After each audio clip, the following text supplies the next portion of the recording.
নমস্কার সবাইকে, আমি রিয়া। কারোর ওপর রাগ নেই, কারোর ওপর অভিমানও নেই, শুধু নিজেকে দূরে সরিয়ে নিয়েছি বন্ধুত্বের থেকে। বন্ধুত্ব সেটাই ভালো যেটাতে থাকবে না কোনো হিংসা, থাকবে না কোনো সমালোচনা। আর যদি এগুলো থাকে তাহলে বন্ধুত্বটা আর বন্ধুত্বের জায়গায় থাকে না, সেই সম্পর্কটা চলে যায় অনেক ঘৃণার জায়গায়। কিন্তু কিছু বন্ধুত্ব থেকে যায় মনের এক কোণায়, যাদের সাথে না হয় রোজ কথা, না হয় রোজ দেখা, তবুও বন্ধুত্বটা ঠিকই রয়ে যায়। চলুন তাদের সাথেই আজকে দেখা করে আসি। বাচ্চাগুলোকে খাইয়ে নিয়েছি, আপনারা তো দেখলেনই। মাম্মাকে সুজি খাওয়ালাম আর বাবানকে ভাত খাইয়ে স্কুলে পাঠিয়ে দিয়েছি। আমি আজ যাচ্ছি আমার পুরনো অফিসে, আমার কলিগ, আমার ফ্রেন্ড, আমার অফিসের দাদার সাথে একটু দেখা করতে। প্রায় দীর্ঘ 7 থেকে 8 বছর এই অফিসে কাটিয়েছি।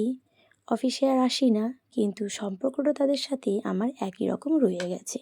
এ দেখছেন একটা ইয়েলো কালারের চুড়িদার পরে একজন দাঁড়িয়ে আছে।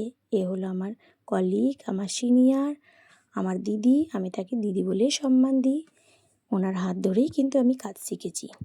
আমাদের অফিসটা খুবই সুন্দর। আরেকজন কলিগ আছে, সে একটু ক্যামেরার সামনে লজ্জা পায়, তাই তাকে আর নেওয়া হয়নি। আর অফিসের দাদা আমার কাস্টমারের সাথে একটু কথা বলতে ব্যস্ত, তাই তাকেও নেওয়া হয়নি। অফিসটা চলুন আপনাদের একটু ঘুরিয়ে নিয়ে আসি। আমাদের এই অফিসে এক্সক্লুসিভ যে প্রোডাক্টগুলো আছে বাথরুম ফিটিংসের, সেগুলো সমস্ত আপনি এখানে পাবেন। Jacuzzi, bathtub, enclosure, table top basin, এমনকি টাইলসও পাবেন। দেখছেন এগুলো টেবিল টপ, খুবই সুন্দর, খুব সুন্দর সুন্দর ডিজাইন। এগুলো হচ্ছে ফ্লোর টাইলস, 4 ফুট বাই 2 ফুটের। এটা এর থেকে বড়ও পাবেন, ছোটও পাবেন। যদি আপনাদের কারোর প্রয়োজন মনে হয় আমাকে জানাবেন, আমি অ্যাড্রেসটা আপনাদের বলে দেব। আজকের জন্য এইটুকুই। আপনারা সুস্থ থাকবেন, ভালো থাকবেন, টাটা।